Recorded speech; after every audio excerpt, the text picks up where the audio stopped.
Can I talk to men for just a minute? I just want to talk to men. I want to talk to you about chivalry. Chivalry. And the way I want you to look at chivalry, fellas, is just going that extra mile to just make your lady feel special. That's all I'm saying. Chivalry really isn't dead. Chivalry never should have died. It's just little simple stuff that we forgot to teach the generation under me. We forgot to tell them, you're supposed to open a car door for a woman. You're really supposed to do that. You're supposed to do that. Hello again, Global 9 students. How are we doing today? Oh my goodness, we are on Thursday. We're done with the week practically. It's crazy how time is still flying by. I hope you all are well. I hope you all continue to remain safe and healthy. And we are indeed talking about chivalry today. And that's why I started the video with that clip, because it is a word that you will constantly hear thrown around today. And it's a reason why history is so important to study, because it's a term that you'll hear now, but it really does have its roots in the Middle Ages. The concept of it was created for the Middle Ages, and we're going to talk about not only what does it mean, but how does it affect feudal society as a whole. You guys have been doing feudalism all week this week. You should be experts on feudalism, and now you're going to learn a little bit more about the coolest guys around, the knights. How cool. Something else that you guys probably know all about, or have certainly seen in media and your culture everywhere, right? So before we get into the history definition of chivalry, why don't we look at the modern day definition? So I'm going to pause this recording and we are going to head to the internet, the most reliable source. All right, and poof, it's like movie magic. Here we are, vocabulary.com. Sure. And we looked up the definition of chivalry.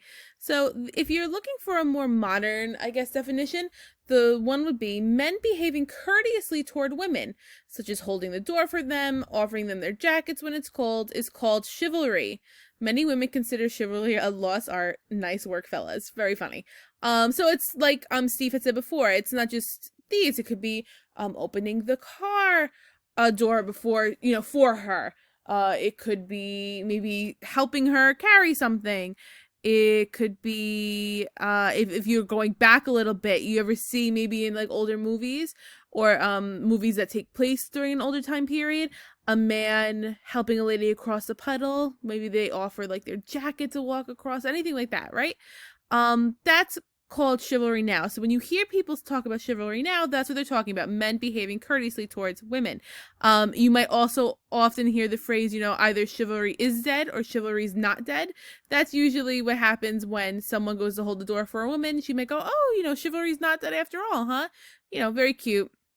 Whatever. But if we look underneath, where I'm sure most people don't bother to look, here's a little bit about the history of it, right? Specifically, this is what we're talking about.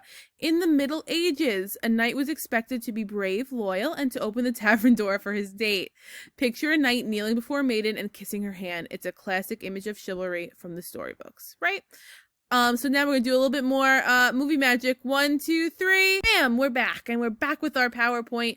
For my friends who are on Google Classroom, make sure you're opening those notes. For friends on Miss Hebert or Miss Hebert's website or my e-board, make sure you click chivalry so you can get to the note packet so we can start taking our notes right away.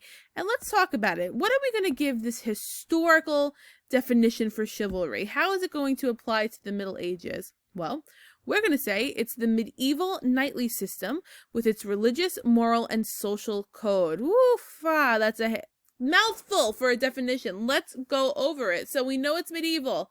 We know it has to do with the Middle Ages. Knightly, we know it has to do with knights. Religious, moral, and social code. Oh, another code we're going to learn about. We know that this means it's going to be like our laws, but not really laws, just like rules that they should follow. So here's an example. This is on the bottom of your notes. You don't have to write anything down, but it's just kind of for you guys to take a look at. Some examples is going to be to fear God and maintain his church, meaning to believe in God and help his church stand, help God's church stand, to serve the Lord in valor and faith, protect the weak and defenseless, give help to widows and orphans. These are all things that knights should do. They should follow all of this because this all makes up the code of chivalry, right? Never refuse a challenge from an equal, never to turn the back upon a foe, keep the faith, right? All things that they need to follow. So with that, we want to talk about more knights. So you should have seen knights, obviously in the social pyramids that you've been studying and you've been looking at quite a bit. So you know what knights are receiving in feudal society, what they're giving in feudal society, you know their position. But we want to look at more what their life was like. What were the positives of being a knight, the negatives? What were they expected to do? Knights is something that, or knights are people, I guess, that we see throughout our media. We see them in movies, TV shows. We've seen them in artworks. They've been referenced to a lot. Some of us might have even seen like reenactments of knights. I don't know if anyone has ever gone to fairs like that where you can see like jousting and all kinds of tournaments. But these were real historical people. So what were they historically doing back in the Middle Ages? I think it's kind of cool to look at.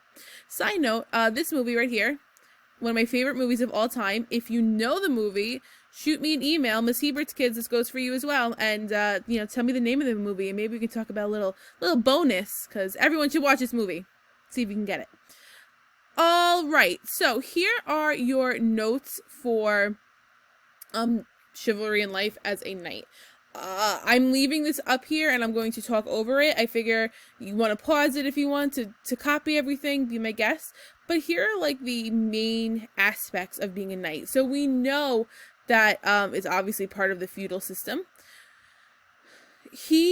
Knights were considered professional fighters, and their responsibility is to protect the weak, the poor, and the church. That is the responsibilities of a knight. Also expected was complete loyalty to his lord. He was not allowed to deviate from that loyalty. So what's life like? Well, knights were expected to be courageous in battle, but still be a gentleman. So they had to walk this fine line of being courageous in war and being ready to answer the call, but they couldn't be, complete savages. They had to be gentlemen. They couldn't be barbaric, I guess, if you want to say. They had to follow the code of chivalry, that code I had shown you before. All of that values loyalty, devotion, courage, and respect for the enemy. So again, even though they're known for fighting and for battle, they had to have respect for the enemy. It couldn't be like a blind hatred of any kind. And they were also participate in tournaments in order to keep well trained. So the tournaments, it might be something like the jousting, which I'm going to go back for a second. See on the bottom, it used to be when they used to run towards each other, right? It used to be for fun. They had to be really experienced riders. They had to be very strong to hold the weapons up. Even that armor, folks, was super, super heavy. In order to be so well protected, you had to be really, really strong. Positive aspects of life. You are considered part of the nobility class. Life is good. You are eating better food. You have better fashion. You have better living accommodations. So you're definitely above the peasants and serfs in terms of quality of life, I guess you want to say. They received an education. There should be no D. An education.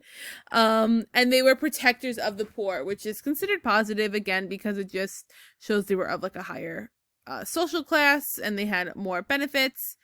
And plus, that was, it was a positive that they got to protect people. However, they were not allowed to marry.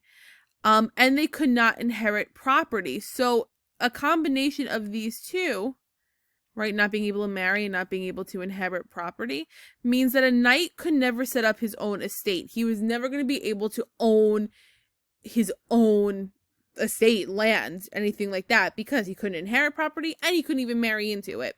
So that means that once you're a knight, that's it. You are just doing this for your whole life. All right? If you guys have any questions, please email me. You are now going to click here for your exit ticket, and you are going to basically create codes you would like to see followed in society today. So even though they're not laws, code of chivalry weren't laws. Don't forget, just a code of how people should behave in society. What would you like to see in society today? So maybe a code I would want to see is, I'm trying to think. So if you're in a room with a bunch of people, whoever has the lowest amount of battery life on their phone gets the charger. No questions asked. I don't know, something like that, maybe.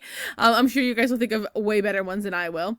But again, I'm going to exit out of here so you guys can see. Make sure to go to the Google Forms located here, and you will fill that out. You'll just list your 5 right here. All right, guys, and that's all I have for you in terms of knights. I think this is an awesome topic. Please, by all means, do your own research on it. There are countless videos and countless articles and books and everything about life as a knight, and it's really, really cool. So hope you enjoy it, and I will be back with you tomorrow. All right, guys, have a good one. Bye.